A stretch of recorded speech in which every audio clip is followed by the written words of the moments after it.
Jatuh je terik. Bukannya payah sangat pun. Aduh. Assalamualaikum anak muda. Waalaikumsalam. Oi, Dah mana berlari tu? oi. Ha? Ya Allah. Main Toto kenapa? Oh, dah tahu lah. Aduh dah. Apa lah. Cara dia tu. Hmm. Anak muda. Ni ada Pok Wahid nak bagi ni perut lembu tapi dok cuci lagi lah. Allah.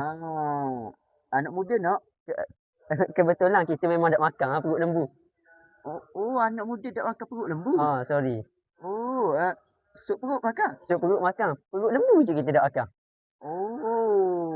Misteri dunia kedua lah. Jadi bagi ke mak lah, ke mak. Mak awak mesti ada suka perut.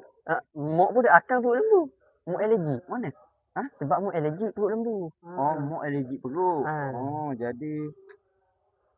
Jadi tambahlah ni. Tambah. Tak nyesal lah ni. Betul, tak nyesal. Dah saya bagi kawan awak hok lari tadi lah, hok main Toto tadi lah. Boleh? Bagi. You suka? Suka. Okey.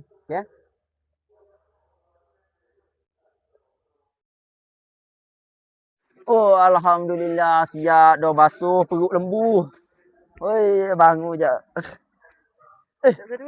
Mana pula? Allah, tengok tu sihat. Betul-betul sihat lah baru sudah basuh perut. Apa tu? Anak muda? Kebetulan saya nak perut lembu, boleh? Saya makan perut lembu.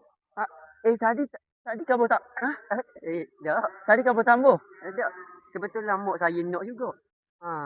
Mak saya nak makan perut lembu. Ngidang dah tu. Tadi sebelum saya basuh awak tambah ni. Lepas saya basuh awak nak lalu.